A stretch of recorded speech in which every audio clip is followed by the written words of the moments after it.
The great meeting hall of the Galactic Council was very quiet. Too quiet. Ambassador Zethkari stood in the center of the huge room. His forearms shook as he held the datapad. The numbers on the screen were terrible. His people were dying. Zethkari looked like a giant insect. His skin was smooth and gray. His big black eyes reflected the blue lights of the council chamber. He had come here to ask for help. His voice was soft, but everyone could hear the fear in it. "Honored council members," he began. "My people need help. We cannot fight anymore." Li Chao, other aliens in the room, watched him. They sat in floating chairs arranged in a big circle. Each race looked very different. Some looked like jellyfish made of pure light. Others were blue and had gills like fish. A few looked like walking trees with many eyes. Zethkari pressed a button on his datapad.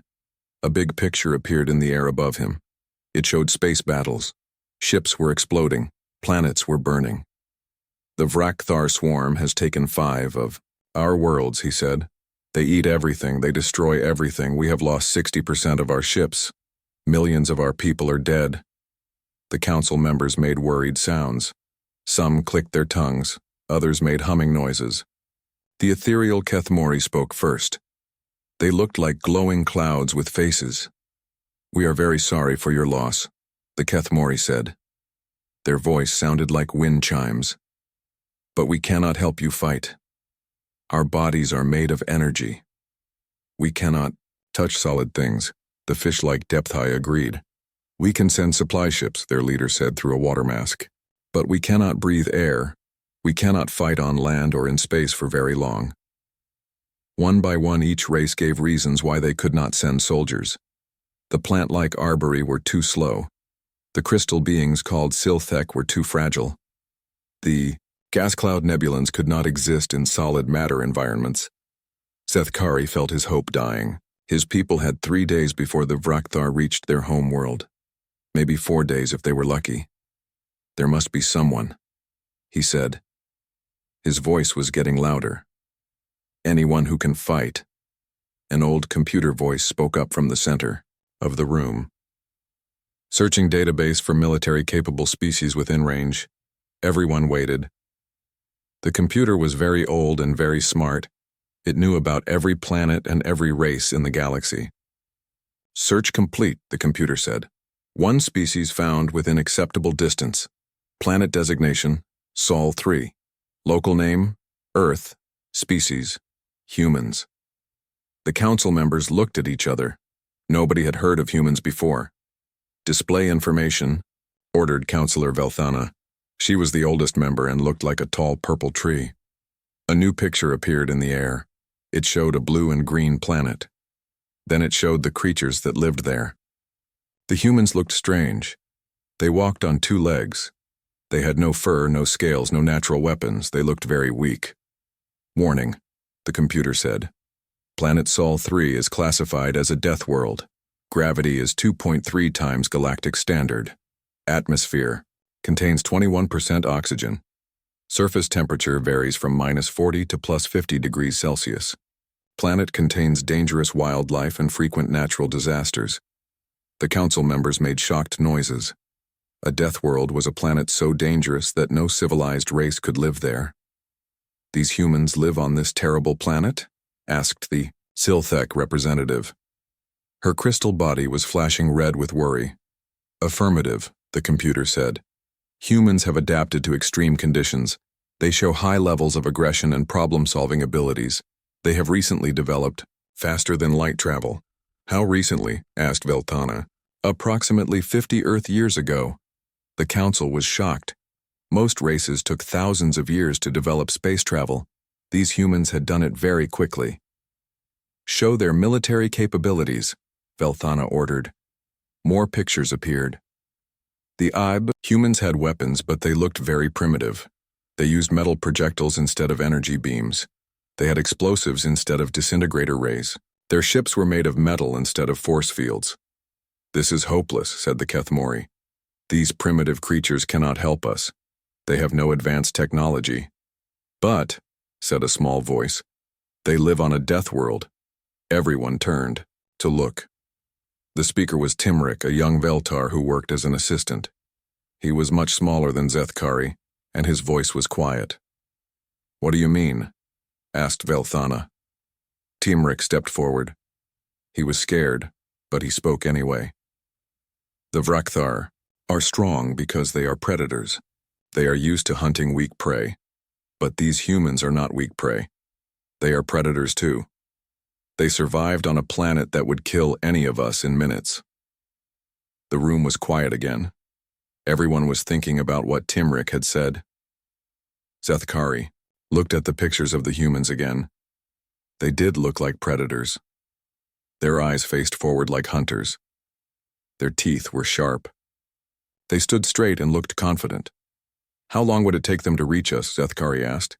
"If they left immediately," the computer said, "they could arrive in 6 standard days." "That is too late," said the Depth High representative. "Your home world will be attacked in 3 days." "Not the home world," Zethkari said slowly. "But they could reach the outer colonies. They could help us fight there." Velthana leaned forward in her chair. "You want to ask these primitive Deathworlders to fight the Vrakthar swarm?" "Yes," Zethkari said. "We have no other choice." The council voted. It was very close. 7 votes for, 5 votes against. They would send a message to Earth.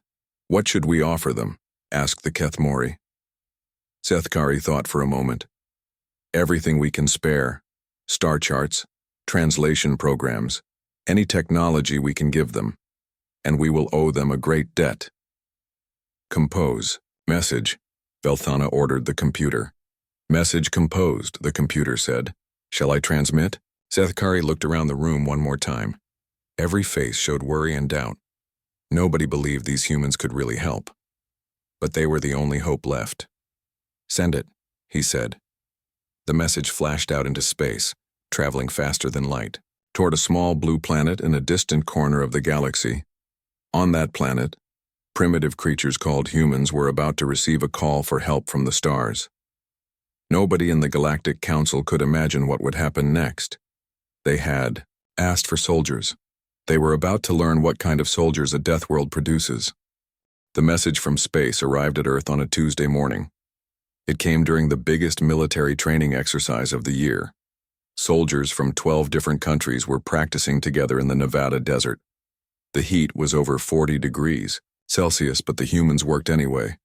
General Sarah Chen was watching the exercise from a command tent when her radio operator ran up to her. The young man looked confused and excited. "General," he said, "you need to hear this. We got a transmission from space. It's not from any of our satellites." Chen raised an eyebrow. She was 55 years old and had fought in 3 wars. Not much surprised her anymore. But this was new. "Play it," she said. The alien voice came through the speakers. The translation program made it sound robotic, but the fear was clear. The message was simple. Aliens were under attack. They needed soldiers. They were asking Earth for help. Chen listened to the whole message twice. Then she called her communications officer. "Is this real?" she asked. "We think so, General. The signal came from outside our solar system. The technology is way beyond anything we have, and look at this." The officer showed her a computer screen. Star charts, alien technology diagrams, and something that looked like a universal translator. Program we're downloading onto their systems. "They're sending us everything they promised," the officer said. "Star maps, basic technology, language programs, it's all real." Chen stared at the screen for a long time. Then she smiled. It was not a nice smile. "Get me the Secretary of Defense," she said, "and call the UN Peacekeeping Command. Tell them we have a situation." 6 hours later, Chen was in a video conference with military leaders from around the world. The President of the United States was there. So was the Secretary General of the United Nations. Everyone looked shocked. "Let me understand this correctly," said the British General Morrison. "Aliens are asking us to fight in a space war." "That's right," Chen said. "They're desperate. Their enemy is something called the Vrakthar swarm. From what we can understand, these swarm creatures eat entire planets."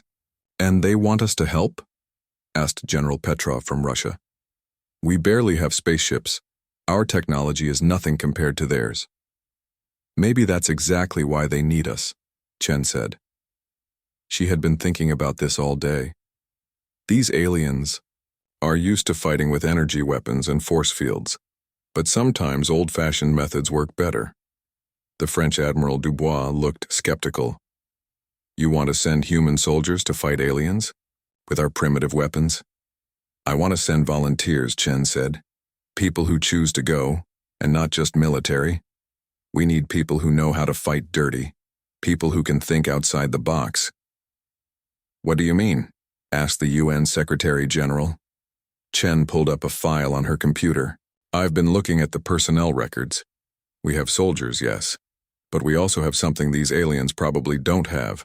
We have mercenaries, private military contractors, ex-soldiers who fight for money, people who have fought in every terrible place on Earth. She showed them names and photos on the screen. These people have fought in jungles, deserts, mountains, and cities. They've used everything from high-tech weapons to rocks and sticks. They know how to survive when everything goes wrong. You're talking about sending our worst people, Morrison said. No, Chen said. I'm talking about sending our most dangerous people. There's a difference. The debate went on for hours. Some leaders thought it was too risky. Others thought it was impossible. But in the end, they agreed. Earth would send help. The response surprised everyone, especially the aliens. Instead of sending their best troops with the newest equipment, Earth sent volunteers. Many were active military, but many others were not. There were ex-soldiers who had been discharged for fighting too much. There were mercenaries who fought for whoever paid them. There were security contractors who worked in the world's most dangerous places. The ships were even stranger. Earth didn't have a real space fleet, so they used whatever they could find. Old cargo ships were fitted with weapons. Mining vessels got armor plating. Even some civilian ships were converted for war. When the human fleet arrived at the meeting point in space, the aliens were horrified. The Veltar commanders had expected something like their own elegant crystal ships. Instead, they saw rough metal boxes held together with welds and bolts. Commander Zaltek was the first Veltar to meet the humans in person. He had volunteered because someone had to do it. But when the human shuttle docked with his ship, he almost ran away. The first human through the door was General Chen. She was wearing a bulky spacesuit and carrying a helmet under her arm. Behind her came other humans. They were all different sizes and colors, but they all had the same look in their eyes. They looked like predators. Commander Zaltek, Chen said through her translator. I'm General Chen. Thank you for the star, charts in the translation program. Zaltek tried to speak but couldn't. Up close, the humans were terrifying. They were so tall and thick. Their muscles were huge, and they moved wrong. Too fast, too confident, like they owned every space they entered. Are you all right? Chen asked. You're from a death world, Zaltek managed to say. Yes, Chen said simply. Is that a problem? Another human laughed. He was covered in scars and missing 2 fingers.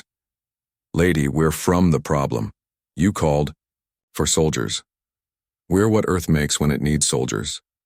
Zaltek looked at the humans again. They stood casually in gravity that would crush most aliens. They breathed an atmosphere that was poison to civilized species, and they were drinking something dark and bitter that they called coffee. We need to show you the tactical situation, Zaltek said. Good, Chen said. We need to understand what we're fighting. They went to the command center. The Veltar showed the humans pictures of the Vrakthar. The aliens looked like giant bugs with metal parts attached to their bodies.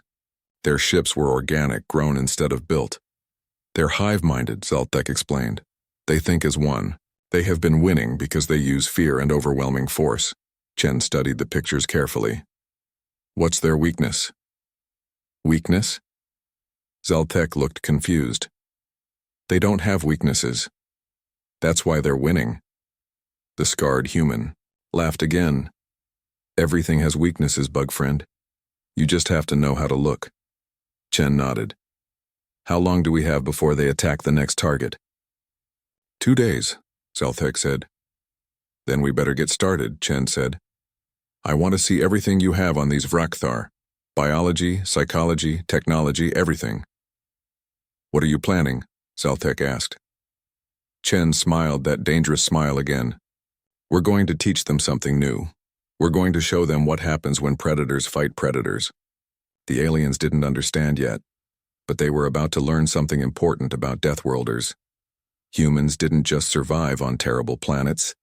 They learned to make terrible planets work for them. And now they were going to make this war work for them too. The first battle happened in the asteroid field near Kepler 442c. The Vrakthar had been winning every fight for months. They expected this one to be easy too. They were wrong. Captain Rodriguez was piloting a converted mining ship called the Iron Lady. It used to dig tunnels in asteroids, but now it had guns welded to its sides. The ship was ugly and slow, but it was tough. Very tough. Here they come, Rodriguez said into his radio. Just like the bug people said they would. Through his cockpit window, he could see the Vrakthar ships approaching. They looked like giant insects made of metal and flesh. Their wings moved like they were swimming through space. There were 50 of them. The humans only had 12 ships. Remember, the plan? General Chen's voice came through the radio from the command ship. We're not trying to win, pretty. We're trying to win. The Vrakthar ships came closer. They were expecting the humans to run away like all the other aliens did. Instead, the human ships moved forward to meet them. The first Vrakthar ship fired its bioenergy weapon. It was meant to melt through metal and kill the crew inside. The beam hit the Iron Lady's front armor. The metal glowed red hot, but it didn't break through. Rodriguez laughed. Is that all you got? He flipped a switch. Let me show you how we mine asteroids. The Iron Lady's main weapon was a plasma cutter. It was designed to slice through solid rock. When it hit the Vrakthar ship, it cut through the aliens' bioarmor like a knife through paper. All around the battle area, other human ships were doing similar things. They used industrial tools as weapons. Welding torches became cutting beams. Cargo nets became traps. Ships that were meant to carry ore now carried bombs. But the real surprise came when the human fighters attacked. The Vrakthar expected the small ships to stay far away and shoot from a distance. Instead, the human pilots flew straight at the alien ships. This is Crazy Eddie, came a voice over the radio. I'm going in. Lieutenant Eddie Thompson was flying an old fighter jet that had been modified for space. It was tiny compared to the Vrakthar ships, but it was fast. He flew straight at the biggest alien ship. The Vrakthar tried to shoot him down, but Eddie was flying in a pattern that made no sense. He rolled and twisted and dove like he was drunk. The alien computer couldn't figure out where he would be next. At the last second, Eddie fired all his missiles and ejected from his ship. The fighter slammed into the Vrakthar vessel and exploded. The alien ship began to spin out of control. Eddie, you crazy fool, Rodriguez laughed. Did you make it out? I'm floating around in a spacesuit, Eddie's voice came back. But I'm alive. Someone want to pick me up? This was how humans fought. They turned their ships into weapons. They used suicide attacks but found ways to survive them.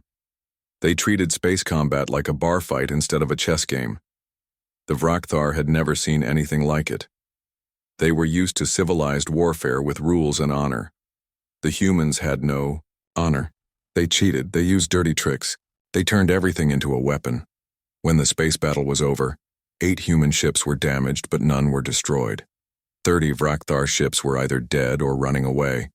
The aliens couldn't understand how they had lost. But the real shock came when the humans landed on the planet below. The world was called Kepler 442c, and it was a nightmare. The air was full of poison gas. The ground was covered in acid rain. The temperature was hot enough to cook most aliens. The Vrakthar had built their base there because they thought no one else could survive on such a terrible world. They were wrong again. Sergeant Maria Santos stepped out of her drop pod wearing a sealed environmental suit. The acid rain bounced off her armor. The poison gas couldn't touch her. She looked around at the horrible landscape and smiled. Reminds me of Venus training, she said into her radio. Except Venus was hotter. Behind her, more humans were landing. They came down in metal pods that crashed into the ground like meteors. Each pod held 4 soldiers and enough equipment to fight for a week. The Vrakthar rushed to attack them. They thought the humans would be helpless in the poisonous environment. But the humans moved like they belonged there. They jumped between rocks and used the acid pools as cover. They moved through the toxic fog like it was their natural home. Contact front, called Corporal Jackson. He was a former Marine who had fought in every hotspot on Earth. Bugs coming in fast. The humans opened fire with their primitive weapons. Bullets tore through Vrakthar bioarmor. Explosive grenades sent pieces of aliens flying through the poisonous air. The sound of gunfire echoed across the dead landscape. But what shocked the Vrakthar most was that the humans had studied them. Every weapon was designed to hurt Vrakthar specifically. The bullets were made to fragment inside their bodies. The explosives were tuned to disrupt their nervous systems. Even the humans' tactics were designed around Vrakthar weaknesses. How did they know? A wounded Vrakthar commander asked his subordinates. How did they know about our internal structure? The answer was simple but terrifying. The humans had captured some Vrakthar during earlier battles. While the aliens were interrogating human prisoners, the humans were dissecting Vrakthar bodies. They had learned everything about alien biology in just 2 days. This was what Deathworlders did. They studied their enemies, they adapted. They turned every disadvantage into an advantage. Private Kim was setting up a forward base in what used to be a Vrakthar hive. The building was made of organic materials that would poison most aliens. Kim was filtering drinking water through a device made from alien biotechnology and human spare parts. How are you doing this? Asked Zaltek through the radio. He was watching from the safety of orbit. Doing what? Kim asked. She was boiling water in a helmet and mixing it with powder from her rations. Surviving in that environment, eating, drinking, the toxins should kill you in minutes. Kim laughed. Friend, I grew up in Detroit. This place is cleaner than my neighborhood was. The battle for the planet lasted 3 days. By the end, the Vrakthar were retreating to their ships. They had never been defeated on a planet before. They controlled over 60 worlds and had never lost even one. But they had never fought Deathworlders before. Commander Tekvar was the last Vrakthar to leave the planet. As his ship lifted off, he looked down at the humans walking around on the surface without protection. They were making the poisonous world their home. What are these creatures? He asked his crew. They're from a place called Earth, his science officer said. It's classified as a death world. Tekvar watched the humans until his ship jumped to hyperspace. For the first time in his life, he felt something he had never felt before. He felt afraid. The humans had won their first battle. But this was just the beginning. They were going to teach the galaxy something new about warfare. They were going to show everyone what happened when evolution made soldiers. After the victory at Kepler 442c, word spread through the galaxy very fast. The impossible had happened. Someone had beaten the Vrakthar swarm. But the more the aliens learned about how it happened, the more worried they became. Commander Zalthek was watching human soldiers work in the ruins of a Vrakthar base. The humans had been fighting for 6 days straight with almost no sleep. They drank their bitter coffee and kept working. Aliens would have collapsed from exhaustion, but humans just kept going. How long can they fight without rest? Zaltek asked Dr. Sarah Kim, the human medic. Dr. Kim was treating a wounded soldier while bombs were exploding nearby. She never stopped working, even when the ground shook. Her hands stayed steady as she stitched up a deep cut. We've stayed awake for 3 days before, she said without looking up. In medical school, I once worked for 36 hours straight during emergency training. This is nothing. But how is this possible? Zaltek's forearms were shaking. The stress should destroy your minds. Dr. Kim finally looked at him. Her eyes were red from lack of sleep, but they were still alert and intelligent. Back on Earth, I worked in emergency rooms, gang shootings, car accidents, natural disasters. When people are dying, you don't get to be tired. This was what scared the aliens most. Humans didn't just survive terrible things, they got used to them. They treated horror like it was normal. On the other side of the battlefield, engineer Mike Torres was fixing a broken communication array. Vrakthar acid had melted half the equipment. Most aliens would have called it impossible to repair. Mike, was rebuilding it using parts from 3 different alien technologies and some wire from his emergency kit. "This shouldn't work," said Telemar, a Veltar engineer who was watching. "You're mixing incompatible systems." "Yeah, it's not pretty," Mike said. He was connecting cables while hanging upside down from a broken beam. "But it'll work.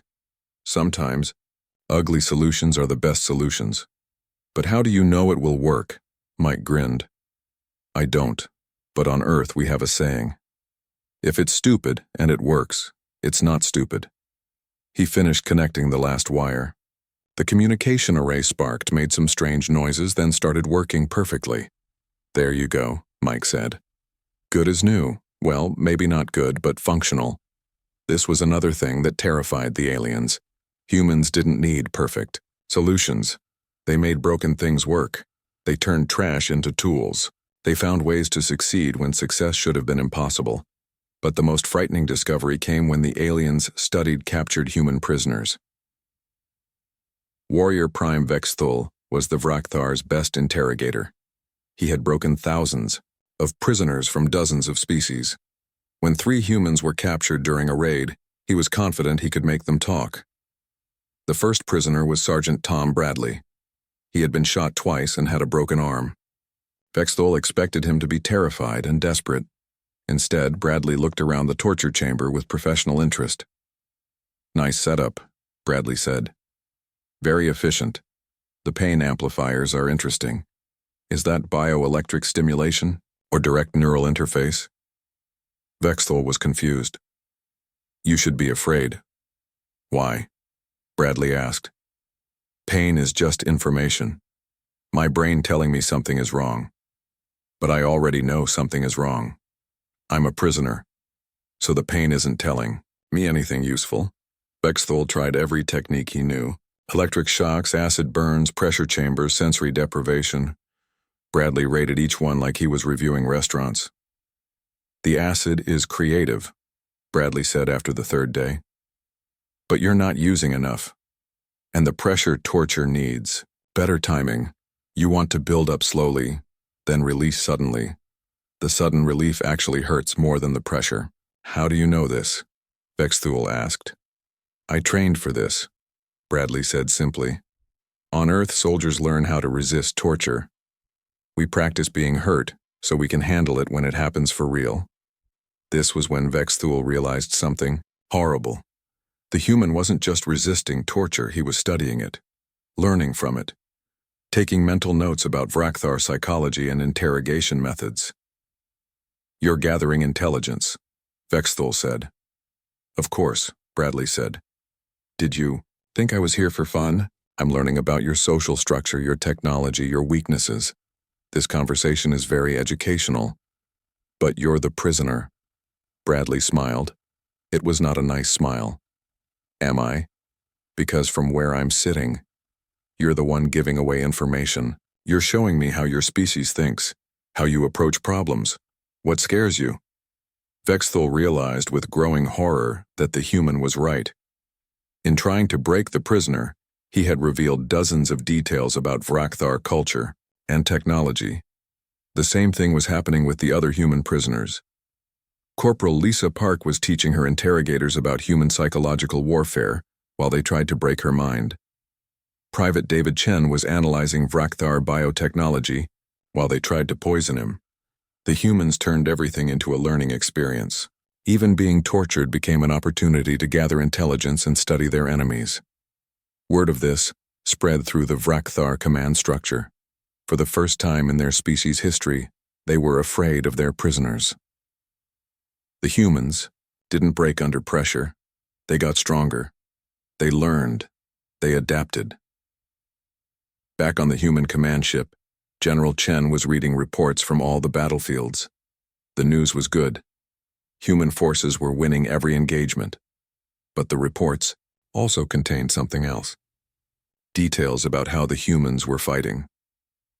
Lieutenant Williams had volunteered to pilot a ship directly into a Vrakthar command vessel. His ship was equipped with a new escape pod system that would eject him at the last second. But the ejection system failed. Williams was going to die. Instead of pulling away, Williams aimed more carefully and accelerated. His ship destroyed the command vessel and took out 2 escort ships. Williams died, but his sacrifice saved dozens of other human lives. Pilot Jennifer Park had been shot down over a toxic swamp. Instead of calling for rescue, she spent 3 days moving through the poison environment. She lived off filtered swamp water and emergency rations. When she finally reached human lines, she brought detailed maps of Vrakthar defensive positions. Medic Robert Santos had stayed with wounded soldiers during a Vrakthar bombardment. When the medical bunker was hit by acid weapons, he moved the patients to a collapsed tunnel system. He kept them alive for 2 days using improvised medical equipment made from debris. These were not unusual stories. This was how humans normally behaved. They didn't run from danger. They ran toward it. They didn't give up when things got difficult. They got more creative. General Chen closed the reports and looked out at the stars. The Veltar had asked for soldiers. They had gotten something much more dangerous. They had gotten humans who treated the impossible like a challenge and who turned every disadvantage into a weapon. She wondered if the aliens really understood what they had unleashed. Humans weren't just fighters. They were problem solvers who had learned to solve problems with violence. They were survivors who had learned to make survival look easy. The Vrakthar swarm had never faced anything like this before. And Chen was beginning to think that maybe nobody in the galaxy had either. The humans were winning, but they were also teaching the universe something new about warfare. They were showing everyone what happened when evolution spent millions of years building the perfect predator. The final battle was happening in the Vrakthar home system.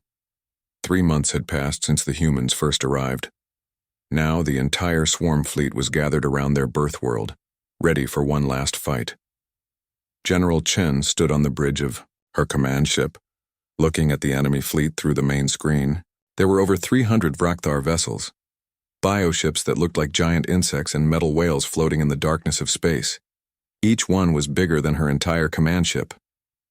"That's a lot of bugs," said Captain Rodriguez, who was now her second in command after surviving 12 battles. "It's not about the numbers," Chen said. "It's about making them think differently." The human fleet looked tiny compared to the Vrakthar armada. Only 60 ships, most of them converted civilian vessels. But Chen had a plan that would make the size difference meaningless.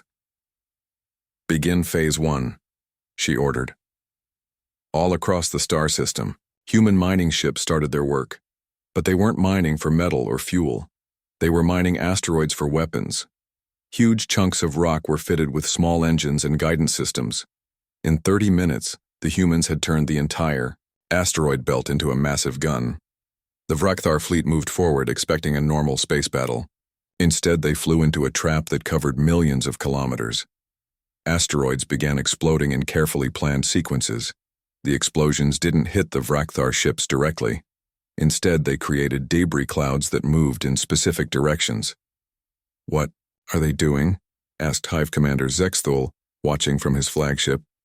"They're hurting us," his tactical officer realized with horror.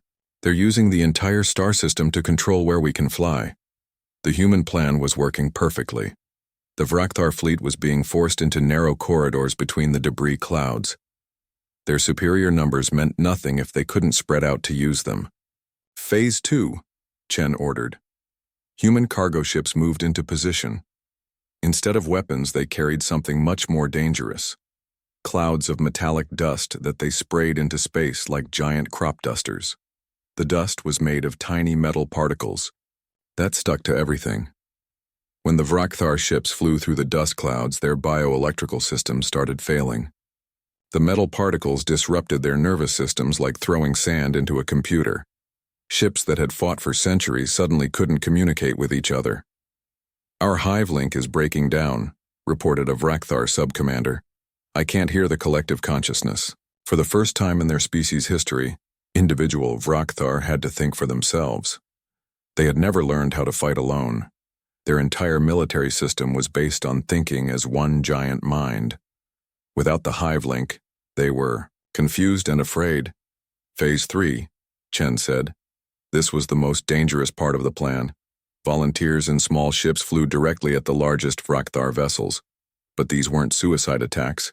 The human ships were carrying something special: computer viruses. Dr. Elena Vasquez had spent weeks studying captured Vrakthar biotechnology.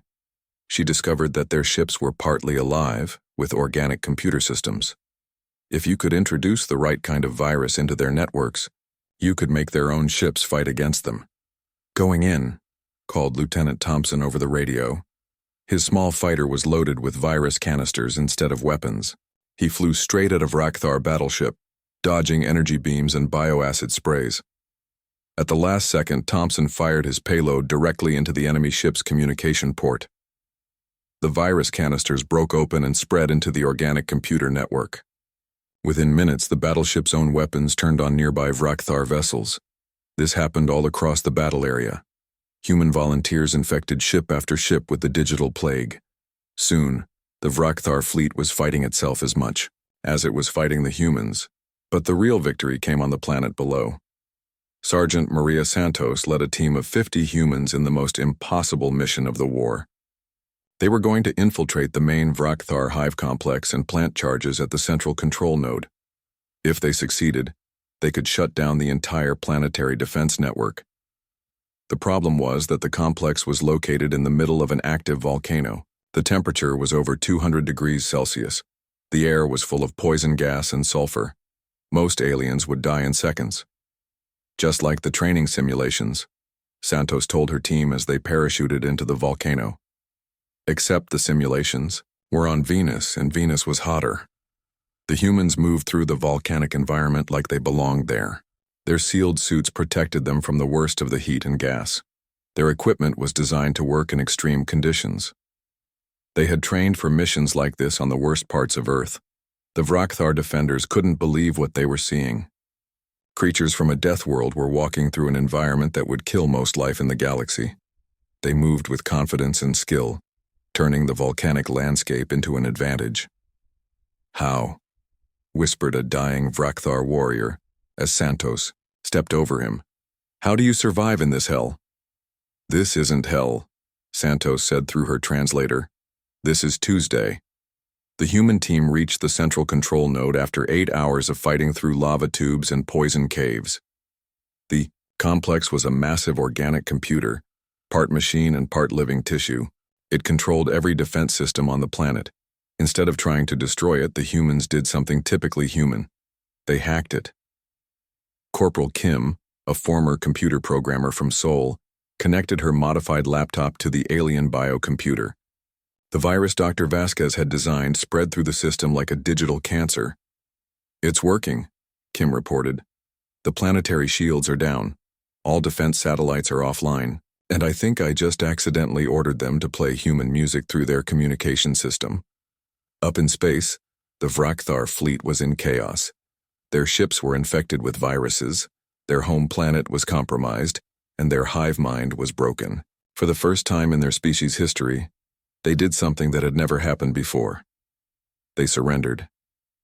3 days later, representatives from the Galactic Council arrived to find something unprecedented. The most dangerous species in the galaxy had been defeated by primitives from a backwater system. Ambassador Zethkari stood in the ruins of the Vrakthar Command Center, watching human soldiers help evacuate civilians. The same creatures who had destroyed the swarm were now providing medical aid and food to their former enemies. "I don't understand," Zethkari said to General Chen. "You won. Why are you helping them?" "Because the war is over," Chen said simply. "They're not our enemies anymore, they're just people who need help. But they tried to destroy the galaxy. Yeah, and we stopped them. Now we help them figure out how to do better." At the victory ceremony, Chen accepted the highest honor the Galactic Council could give. But her speech was short and simple.